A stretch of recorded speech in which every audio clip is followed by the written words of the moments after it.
Hey there, and welcome to Family Revenge. We're so glad you're here. Don't forget to like and subscribe so you can stay with us for every twist and turn. Let's jump right in. The noise in my uncle's house was a constant buzz laughter, clinking plates, and the steady hum of chatter about this year's potluck. My Aunt Deborah had already made her rounds, greeting everyone with that careful smile she used when checking off boxes. Olivia, how are you, dear? She asked as she handed me a plate of macaroni salad. I smiled back, polite but distant. Good, thanks. She nodded like she already knew that answer, then launched into the usual small talk. Still working as a consultant, I assume? I know it's tough to get into that field without a firm, but I bit back a sigh, not wanting to explain again that I wasn't struggling. It's going well, I said, keeping my voice level. It's a small firm, but we're doing fine. She gave me that look, the one that said, "That's nice, dear, but it doesn't sound like success to me." It was always like this. Family get togethers were less about connection and more about judging.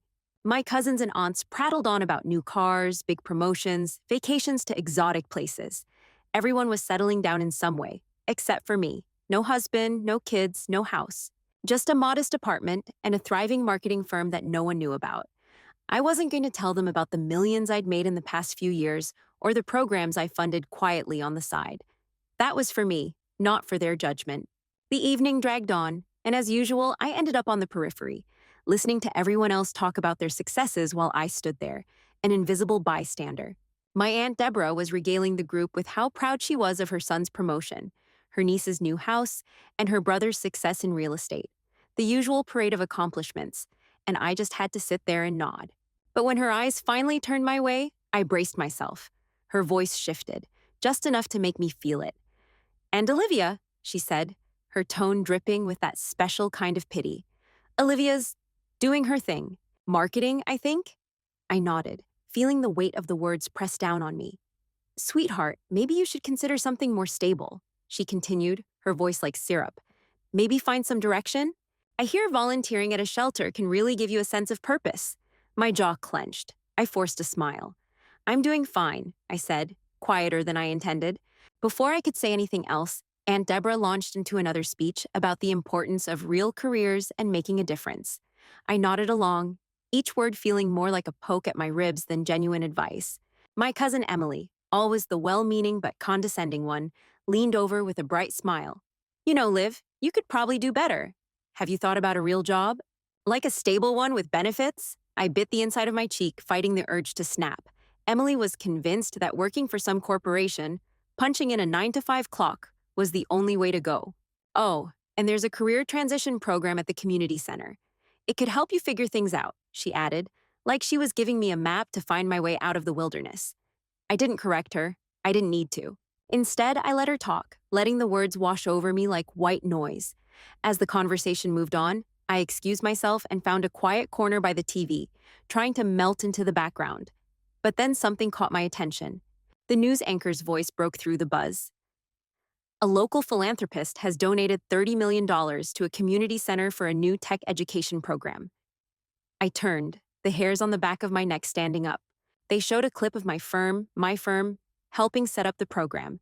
And there, in a brief frame, was my face. My stomach dropped. The room fell silent. All I could hear was the soft hum of the television as my family gawked at the screen. My aunt was the first to react, her mouth open in disbelief. "Olivia? Is that you?" I couldn't answer. My heart raced. The shock in their eyes was almost unbearable. $30 million? Emily gasped. "Where did that come from?" Before I could speak, Aunt Deborah's voice sliced through the tension. "You've been hiding this from us?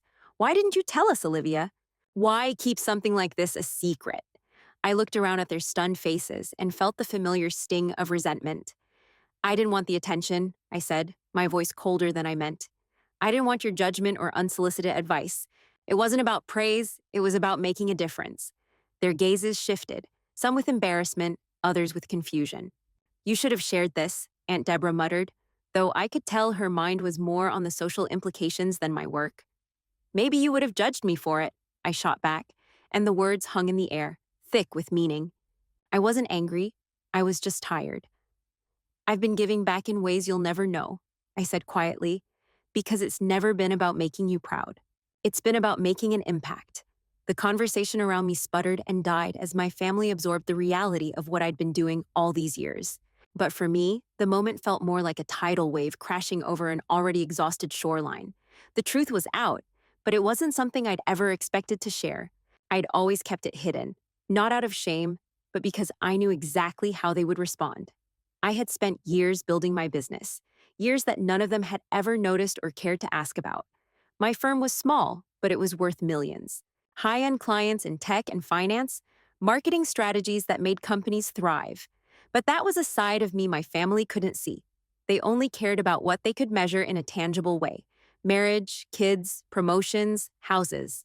They didn't understand what it was like to wake up each morning with a sense of accomplishment that wasn't tied to someone else's expectations. I'd been running my firm for 6 years, working my ass off to keep it growing.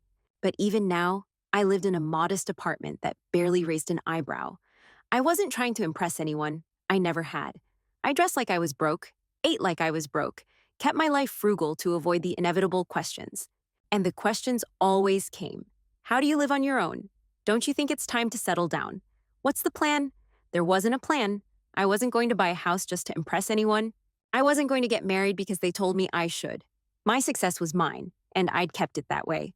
But no matter how many donations I made, no matter how much I helped out behind the scenes, it was never enough for them to see past their narrow ideas of success. The community projects, the ones that really mattered to me, those were the things that should have meant something. I funded a program for underserved youth in my city, helping kids get into tech. I set up a grant for women trying to break into the tech industry, a field that had been especially difficult for them to navigate. But all of that went unnoticed. None of it ever came up in family conversations, and I made damn sure it didn't. I didn't want their pity or their praise, and I sure as hell didn't want to be their project to fix. That night, when Aunt Deborah had made her speech and mentioned the word stable, it was like a knife in my chest. Stable. They never asked about the work I was doing. They only wanted to know if I was fitting into their mold, married, successful in the way they understood success. My accomplishments were invisible to them. My wealth, the kind I'd earned quietly and without fanfare, was a burden I didn't want them to see. Now, I had to face it all. It was there in front of them, laid bare on the TV screen like a truth they couldn't ignore. But they still didn't get it. They couldn't. I've been doing this for years, I said again, my voice low but firm. I built something from nothing. But it wasn't about making you proud or any of that. It was about making a difference, quietly. Aunt Deborah's face had gone from disbelief to concern. But why didn't you tell us? You could have shared this with the family. We would have celebrated with you. I shook my head, the anger I'd kept buried for years starting to bubble to the surface. I didn't want to be celebrated. I didn't need your celebration. This wasn't about you. It was about the work I'm doing. And I didn't want to be measured by your standards. There was a long silence. I could feel the weight of their gazes on me, heavy with questions they didn't want to ask but couldn't avoid anymore. Olivia, Emily ventured, hesitant now. We had no idea. I just didn't know. I thought you were still figuring things out. Like in between jobs. I laughed, but it wasn't a happy sound. In between jobs? I've been running a successful business, Emily, and it's been thriving. I've been doing fine without your advice. Emily flushed, her cheeks tinged with embarrassment, but the apology she offered didn't reach me. She had no idea how deep this ran. No clue what it was like to sit through years of their condescending pity, to have them look at you like you're a failure because you don't fit into their version of success. You could have just told us, Liv, Aunt Deborah added, though her words didn't sound like understanding, just a desperate attempt to save face. We could have all supported you. Support me? I asked, my voice cold now. You didn't even bother to ask what I was doing, Deborah. You just assumed I wasn't settling down in the way you wanted me to. You think that's support? She looked down, unable to answer. The guilt was there, but it was thin, like a cheap cover-up. I felt the bitterness rise in my throat. You've never seen me for what I am. You've only seen what you want me to be. I wanted to walk out of there right then, but I didn't. Instead, I held my ground, letting the weight of their ignorance sink in. For the first time, I was saying what I'd kept quiet for so long. I wasn't going to play by their rules anymore. The silence hung in the air after my outburst, everyone still processing the news. It felt like everyone was tiptoeing around me, unsure of what to say next. I didn't want to be the center of attention anymore, but that wasn't going to happen.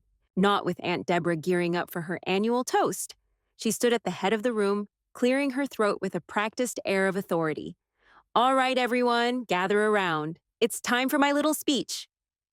I knew what was coming. Every year, the same thing. She'd start by listing off the accomplishments of everyone else, making sure to highlight the real successes: promotions, big houses, fancy vacations, the things she considered milestones. This year's been full of good news, Deborah began, her voice carrying a mix of pride and expectation. As most of you know, my son Greg was promoted to senior partner at the law firm. We're all so proud of him. He's worked hard and truly earned it. And then there's my niece, Rachel, who just bought her first house, a beautiful home too. I could feel the weight of her gaze slide over me, though she hadn't quite reached me yet. I was already bracing for the impact. And of course, my brother Mark has expanded his real estate business. He's built quite the portfolio this year. Lots of impressive properties, good investments. I knew the script, the build-up, and now, the shift. Deborah cleared her throat again, a little too dramatically this time, before her eyes landed on me. And then there's Olivia, she said, her voice losing its lightness for just a fraction of a second. Olivia's doing her thing. In marketing, right? She didn't even wait for a response, just continued as if my work was a passing thought, a mere footnote. She's got a job. It's not the same as, say, a career with a company, but it's something. Still, I'm sure she could use a little more direction in life. Her words cut through me like a knife. A little more direction, she said, like I was some lost child who needed to be shown the way. My jaw tightened, but I said nothing. My frustration was boiling over, but I kept it in check because no one ever listened when you tried to argue with Aunt Deborah. There's nothing wrong with being a little more settled, Olivia, she added, her eyes scanning me with that all-knowing look of hers. Maybe it's time to find something more stable, something with more structure. You could do some volunteer work, help at a shelter maybe, give back to society. That's always good for someone like you. I stared at her, my heart pounding in my chest. I wanted to scream. I wanted to tell her that I had been giving back, that I had been quietly changing lives, but I knew it wouldn't matter. She wasn't listening. She wasn't hearing me. Instead, I forced a smile, one that probably looked more pain than anything else. I do what I can, I said, my voice flat, in my own way. Deborah didn't seem to register the bitterness in my tone. She nodded as if everything had been settled. Of course, dear, she said. I just want to make sure you're not missing out on a real chance to give back to the community. It's important to stay grounded. Grounded. That word stung. It was like she was implying I was out of touch, living in some fantasy world where my work didn't matter. It wasn't the first time I'd heard it from her, but it was the first time I'd let it cut so deep. I clenched my fists under the table, holding onto my composure with everything I had. The problem wasn't just that Deborah didn't understand what I was doing. It was that she never cared enough to try. My cousins were all nodding, their faces polite, maybe even sympathetic. But they didn't know the full story. They didn't see the countless hours I'd poured into my business or the way I'd built something from the ground up without anyone's help.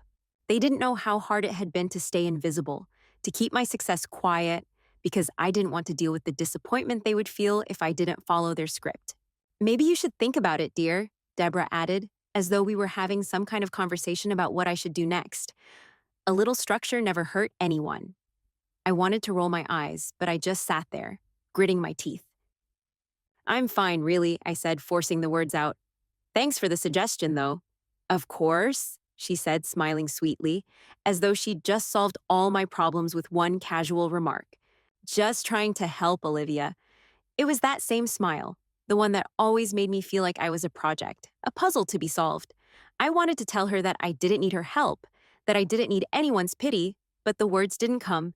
Instead, I nodded, keeping my feelings locked inside. The rest of the room buzzed with polite conversation, the awkwardness lingering between us like a heavy cloud. My frustration didn't dissipate. It just settled into the pit of my stomach. I wasn't going to correct her. I wasn't going to explain myself. I didn't owe anyone an explanation, especially not to someone who thought they knew what was best for me. I had barely managed to tune out Aunt Deborah when Emily sidled up beside me, her eyes wide with what I could only describe as concern, the kind of concern that made you feel like you were being gently patted on the head, but not in a good way. Olivia, she said, voice dripping with that patronizing sweetness she always had, you know, If you ever wanted to make things a little easier on yourself, I think there are some great opportunities out there for you. I raised an eyebrow but didn't respond. I already knew where this was going, and I wasn't in the mood to play along. I've been thinking about it, she continued, leaning in as though sharing a deep, life changing secret. You've got all this potential, right? You've been working on your own, but maybe you could really do better in a more structured environment. With benefits and like a real paycheck. A real paycheck? I almost laughed. If only she knew how much I made, how much I'd quietly amassed running my own firm. But I didn't correct her. There was no point. Maybe something like a marketing coordinator or an assistant role, Emily added, nodding as though she were doing me a favor by suggesting these lower-level positions she assumed would suit me. I bit my tongue hard enough to taste metal, trying to hold back the frustration that was bubbling up. It was honestly a little amusing, though. She had no idea that I was already doing far more than she could even imagine. But I wasn't about to explain it to her. I didn't owe her that. Oh, and there's this great career transition program at the community center, she said, her voice almost hopeful. It's designed for people who, need to figure things out. It could really help you get back on track. They have tons of resources. I think you'd really benefit from it. A career transition program for a real job. I couldn't help but feel a smirk pull at the corner of my mouth, as if some career center was going to give me the keys to success I'd already unlocked on my own. Thanks, Emily, I said, keeping my tone neutral. I appreciate the suggestion. Really? She smiled like I'd just received some great advice and patted me on the shoulder, oblivious to how tired I was of this conversation. I could see her already moving on to the next person in the room, probably eager to tell them how helpful she had been. I stood there for a moment, listening to the other conversations float by, feeling that familiar sense of alienation creeping back in. This wasn't the first time Emily had tried to fix me, and I knew it wouldn't be the last. It wasn't even the first time she'd offered me a job, assuming that I was just stuck in some rut. And I hated that I always had to smile and nod, pretending I appreciated her concern when it was just thinly veiled condescension. The chatter around me felt louder now, almost suffocating. People were talking about their kids, their plans for the summer, the latest TV shows. I felt like a ghost in my own family's house. A stranger, someone who wasn't really part of their world because I didn't fit into their little boxes. I turned away from the group, feeling that deep, gnawing sense of isolation hit me again. My gaze landed on the hallway leading into the quieter part of the house. Without saying another word, I made my escape, slipping into the solitude of a corner by the window. I leaned against the wall and stared out into the dark, letting the cold of the night air cool my frustration. The family's laughter and chatter faded into background noise as I allowed myself a moment of peace. I wasn't like them. I didn't need to be. But damn, sometimes it would have been nice if they saw me for who I was, rather than who they thought I should be. The conversation in the next room continued on, a dull hum of voices in the background, as I tried to steady myself in the quiet corner. I breathed in the cool air, letting my thoughts wander. I was still pissed off at Emily and her helpful suggestions. I didn't want her help, didn't need it, but I had to smile and nod like I appreciated it. The sounds of the gathering felt distant now, like I was underwater. My eyes drifted toward the TV, which was still on in the corner of the room, playing some news segment. I didn't really think much of it at first, but then I heard the words community center, and that caught my attention. I straightened, the chill in my spine matching the cold air outside. The news anchor's voice was suddenly sharp and clear. A local philanthropist has made an incredible contribution to the community center. An anonymous donation of $30 million will fund a new tech education program aimed at helping underserved youth prepare for careers in the digital economy. I froze. My blood turned to ice. The anchor continued, but I couldn't hear the words. All I could focus on was the brief clip that flashed across the screen. It was a shot of my face, a clip from an interview I'd given months ago for a project I'd funded. For the first time in years, my name was out there in the world, tied to something real, something big. This generous gift from Olivia Harrison, the founder of a successful marketing firm, has the potential to change the lives of countless young people in the city. Olivia Harrison. I was staring at myself on the screen, my chest tight as the weight of it hit me like a ton of bricks. The hush in the room grew louder. I could feel all of their eyes slowly shifting to me, the murmurs dying down as they realized the connection. It was surreal, like time had slowed down, and suddenly I was no longer an invisible figure standing in the corner. My name was out there. My wealth, my work, everything I had kept under wraps was suddenly exposed. The shock was immediate. I could see Aunt Deborah's mouth drop open in disbelief, her eyes darting from the TV to me and back again. Greg's eyes narrowed in confusion. Rachel's face froze, her fork halfway to her mouth. I felt their eyes on me, all at once, burning through the thin walls I'd built around my life. It felt like I couldn't breathe. I stayed still, frozen, watching them process the news like I was a stranger. They were piecing together the woman they thought was lost, the woman they thought had no direction, and now they were seeing her for what she really was. Wait, that's her? Emily's voice cracked the silence, her tone wavering between disbelief and shock. That's Olivia? Aunt Deborah finally spoke, her voice shaking a little. I didn't realize. I didn't know you were doing this, Olivia. I mean, why didn't you say anything? My mind raced. All I could think was how in the hell had it come to this? Why was I the one being exposed like this? It was supposed to be anonymous. That was the point. But now, here I was, the center of their judgment. I opened my mouth, but no words came out.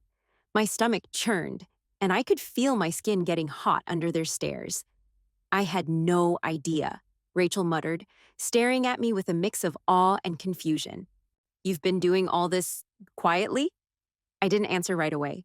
There was no point in getting into it, no point in explaining myself. The air felt thick, heavy with questions they weren't even sure how to ask. Olivia, Deborah said again, softer this time. I don't understand. Why didn't you tell us? You should have, I don't know, shared this with us. We could have been proud of you. I couldn't hold it in anymore. I didn't want you to be proud of me. I snapped, my voice sharp, the frustration I'd been holding back spilling out like a dam breaking. I didn't need your approval.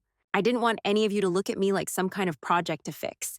The words hit the room like a thunderclap. For a split second, no one moved, no one spoke. Greg was the first to speak, his voice awkward.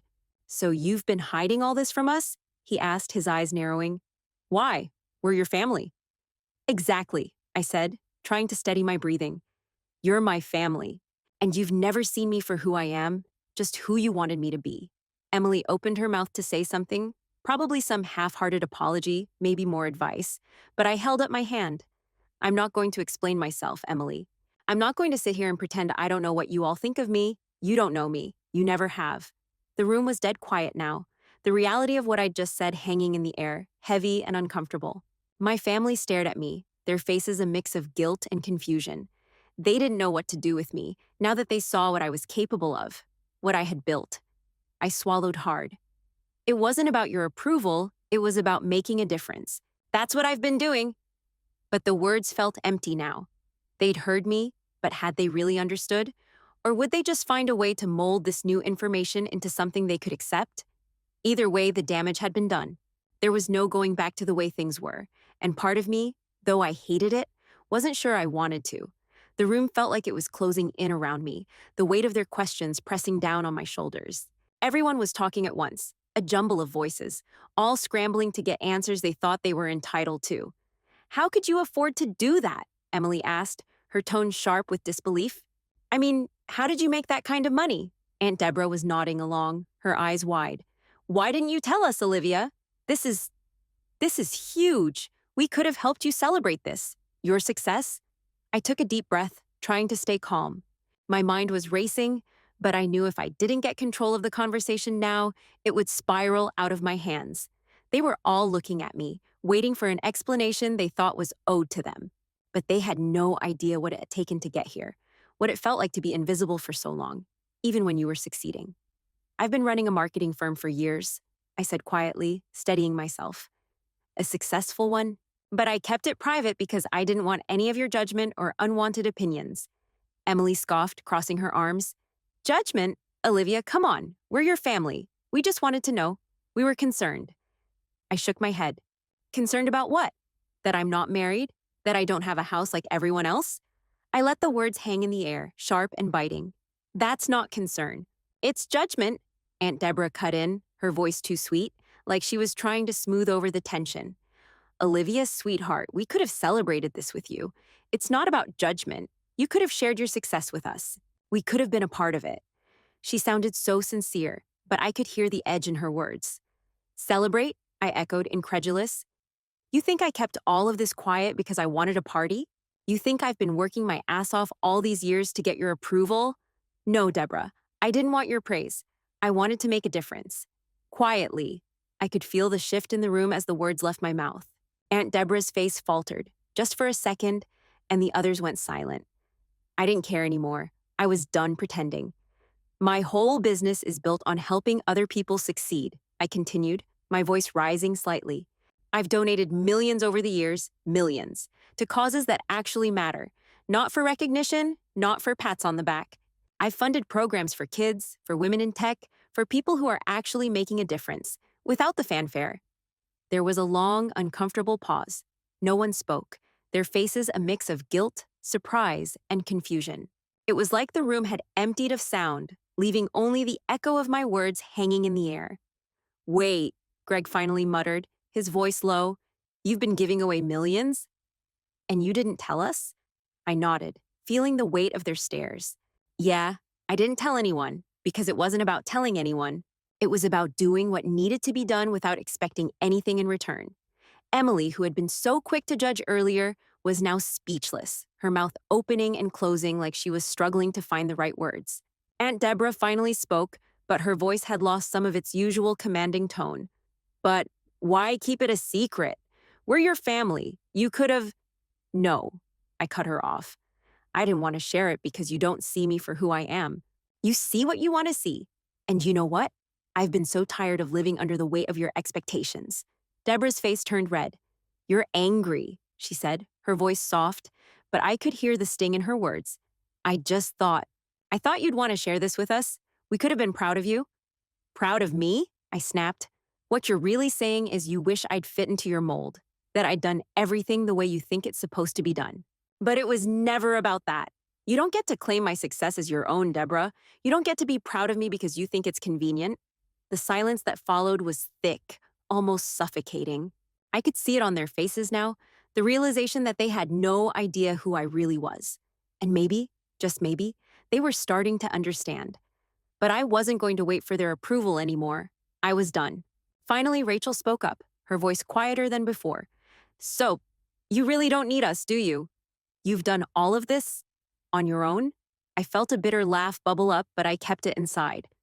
No, Rachel, I don't need you. I've never needed anyone's approval, and I certainly don't need to explain myself to any of you. There was a long pause. The tension in the air was palpable, thick with unspoken questions. But there was no more room for small talk, no more room for pretending. Are you done? I asked, my voice sharp. Because I've said everything I need to say. I didn't do this for you.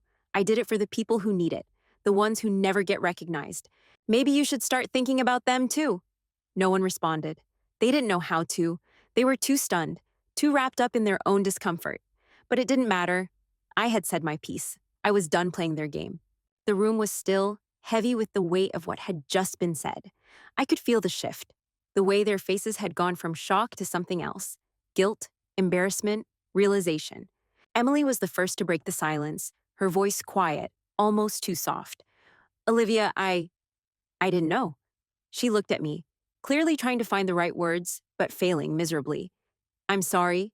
I didn't mean to make you feel like you had to hide what you've done. I didn't respond right away, just staring at her, feeling my irritation build. She didn't mean to? Of course she didn't. But it was too late for apologies now. I wasn't going to let her off that easily. That's the problem, I said, my voice clipped. You never thought to ask me about what I was doing. You assumed, you judged. And now you're sorry? I shook my head, the bitterness spilling out. Sorry doesn't change anything.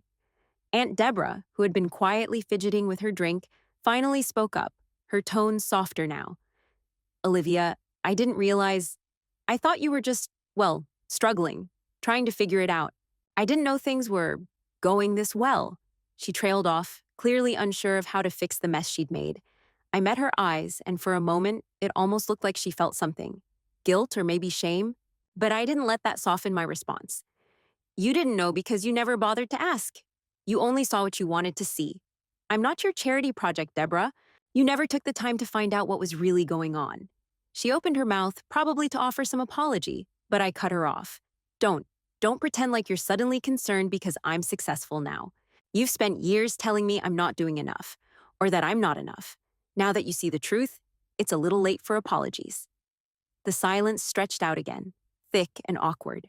I could see that some of them were genuinely processing what I had just said. But Emily, as always, looked uncomfortable, like she wanted to fix everything but didn't know how. Greg spoke next, though his words were hesitant. I guess we've all assumed a lot about you, Olivia. We didn't understand what you were doing, and He stopped, running a hand through his hair. I feel like an idiot now. The sincerity in his voice cut through the tension, but I wasn't sure how to take it. I wanted to believe it, to think that they'd learned something. But the truth was, I'd spent too many years listening to their judgments and unsolicited advice to trust them now. I looked around the room at my family, people I was supposed to feel connected to, people who had always seen me as something I wasn't, a failure, someone who needed help, someone who wasn't enough. You don't get it, I said quietly, my voice low but firm. None of you really understood me. You never have. For years, you've treated me like I'm some kind of lost cause. You've given me your advice, told me what I should do, what would make me successful, but you didn't know anything about the choices I was making. You didn't see what I was doing behind the scenes. You never asked. I let those words sink in before continuing. I'm tired of being talked down to. I'm tired of being the one who gets lectured because I don't fit your mold. You've all made assumptions about me. Based on what? What you thought was true, but the truth is you didn't know anything, and I'm not going to keep pretending that your opinions matter. The last of the air in the room seemed to drain out as I finished. I didn't feel relief, not exactly, but there was something in me that felt like I'd finally broken free from something that had been holding me down for a long time. They all stared at me, wide-eyed, a mix of emotions flickering across their faces. Some were embarrassed, others were uncomfortable, and a few looked like they were starting to get it, finally. But even as the realization set in, I wasn't sure how I felt about it. There was no magic moment of reconciliation, no real apology, no deep transformative change. I took a step back, my eyes scanning the room one last time. I'm done here, I said, my voice even. Done trying to explain myself. Done trying to fit into your version of what my life should look like. For a moment, no one moved. But then, Aunt Deborah, her expression caught somewhere between regret and frustration, finally spoke up again, quieter this time. I don't know what to say. You don't have to say anything, I replied, my tone softer now, but still firm. But I think you've all heard enough. I've made my point. I could feel my anger draining away, leaving something else in its place. Exhaustion, maybe. I didn't have it in me to keep fighting. Not anymore. I'd said everything I needed to say. Now it was their turn to figure out what they wanted to do with it. The weeks that followed the reunion felt like I was stepping into a different world. A world where my family, for the first time in years, was actually trying to understand me. I wasn't sure if it was genuine or just a shift in perspective caused by the shock of what had come to light. But either way, I was noticing changes. Little ones, but enough to make me pause and think. The first message came from Emily. It was a text, short and to the point. Olivia, I'm really sorry for how I treated you. I should have recognized your success sooner. I feel ashamed I didn't. I stared at the message for a while before typing a reply. Part of me wanted to just ignore it, to keep the distance between us, but something in me wanted to acknowledge it, if only to make sure she understood the gravity of what she'd said. It's fine. Thanks for saying that. But you don't have to apologize. You didn't know. Just don't make assumptions about me again. She texted back almost immediately. I won't. I really get it now. I feel like an idiot for not seeing it before. I didn't reply right away, but I couldn't help the faint sense of satisfaction that spread through me. Maybe she'd learned something from all of this. I wasn't expecting her to change overnight, but at least she was seeing things a little clearer. A few days later, Aunt Deborah called. My stomach tightened when I saw her name on the screen. I didn't pick up at first, not because I was angry, but because I wasn't sure what kind of conversation I was walking into. I had already said my piece, and part of me still wasn't sure how I felt about all of it. She left a voicemail. Olivia, I know things got heated when we talked, and I understand if you're still upset, but I've been thinking a lot about what you said. You were right. I didn't understand. I want to do something meaningful, something that's actually going to help. I was hoping you could help me figure out where to start. I'm ready to be more involved in the community. Call me back when you get a chance. I felt the urge to ignore her call, maybe out of some lingering bitterness. But I knew I needed to respond. The old me would have shut her out entirely, but I wasn't that person anymore. I'd laid it all out there, and now she was asking for help. I had to decide if I was willing to offer it. I called her back later that evening. "Hi, Deborah," I said when she picked up. "I got your message." Her voice came through, tentative at first. "Olivia, I really do want to make a change. I want to help in a real way, and I think you can guide me. You've obviously been doing a lot, and I want to do something like that. Not just, the surface level stuff we've always done." I paused for a second, taking it all in. Her words were soft but sincere, and I wasn't sure if she truly understood what this was going to involve. It wasn't about doing something for the sake of looking good. It was about committing to the work. "Well," I started, trying to keep my voice measured. "It's not as easy as just signing up for a volunteer shift. You have to be genuinely involved. There are programs that need long-term support, but I can help you figure out where to start. It's not just about writing checks or making appearances, it's about making an actual impact." She didn't interrupt. She just listened. And when I finished, she said, "I'm willing to do whatever it takes, Olivia. Just tell me how to start." That was a step I hadn't expected, and I had to admit, it felt good. "Okay, we can start small. I'll send you some information on organizations in your area that need more than just funding. They need people to roll up their sleeves and get involved."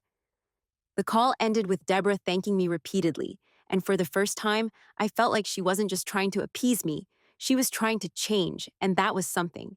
A couple of weeks after that, Uncle Mark called. "Hey, Liv," he said, sounding more casual than I expected. "I've been thinking about your business, and I could really use your help.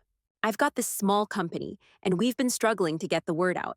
I could use some advice on marketing, real marketing, not just throwing money at ads. You know what you're doing. Would you be willing to help?" I raised an eyebrow, but I could feel the shift in his tone. He wasn't just asking because he had to. He was genuinely asking for my expertise. It was a far cry from the dismissive, "Why don't you get a real job?" comments I'd heard over the years. "I can help," I said, my voice steady. "We can start by looking at your brand and finding ways to actually connect with your customers. But you have to be ready to put in the work. I don't just hand out solutions." He laughed, a nervous but appreciative chuckle. "I'm ready. I know I've been stubborn in the past, Liv. But I'm asking now." I agreed to meet with him, and as the conversation ended, I felt a strange mix of relief and wariness. They were finally starting to see me differently, but it didn't mean I was going to lower my guard. My boundaries were still intact. I wasn't going to let them erase the progress I'd made just because they were trying to be nice. As the days passed, I noticed it in the little things. The way they didn't make the usual comments about my lack of a traditional career path. The way they were more careful with their words, less quick to judge, more open to listening. It wasn't perfect. It was still a work in progress.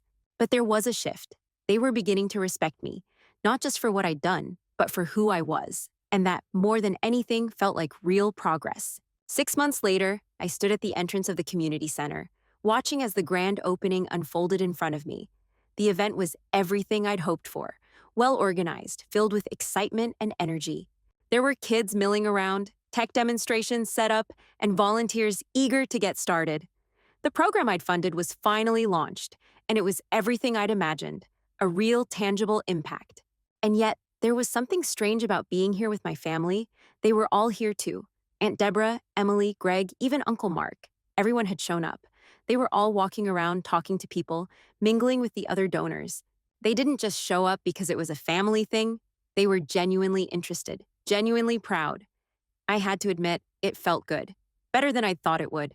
Deborah approached me with a glass of champagne in hand.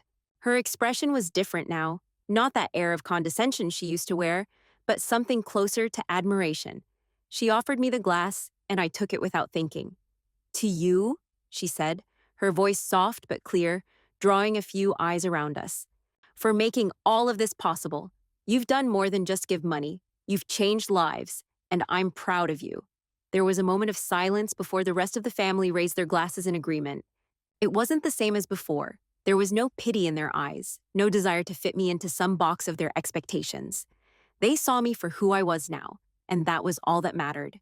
I tried to smile, but the truth was, I felt a strange mix of discomfort and satisfaction. I wasn't used to being the center of attention like this. For so long, I'd kept everything quiet, hoping for a sense of anonymity. But now, there I was, in the spotlight. It wasn't about recognition. It never had been. But I couldn't deny the weight of their approval. It was different than I'd imagined, but in a way, it felt good. As I looked around, I realized how much had changed in the last 6 months. My family had come around, not just to the idea of who I was, but to the truth of what I'd been doing all along. They'd stopped judging me, stopped trying to fix me. They'd learned to appreciate my contributions without trying to overshadow them. It was a relief. It was everything I'd wanted and more. But in the back of my mind, I couldn't help but wonder how much of this was just a byproduct of the truth coming out. If I hadn't been forced into the open, would they have ever really understood?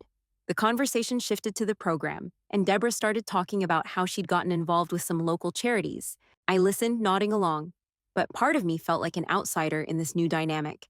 Sure, they were trying, but this new respect felt fragile, like it could break if I weren't careful. I had to remind myself that this was progress, real progress. They weren't seeing me as a failure anymore. They were seeing me as someone who was making a difference. And for once, I didn't feel the need to hide that. As the night went on, I couldn't shake the feeling that I was standing at the edge of something bigger, something that had been brewing for a long time. I wasn't sure where it would take me, but it didn't matter. I had already made my mark. I had already changed things, not just for myself, but for the people who mattered most. And in the end, maybe that was all the recognition I'd ever needed.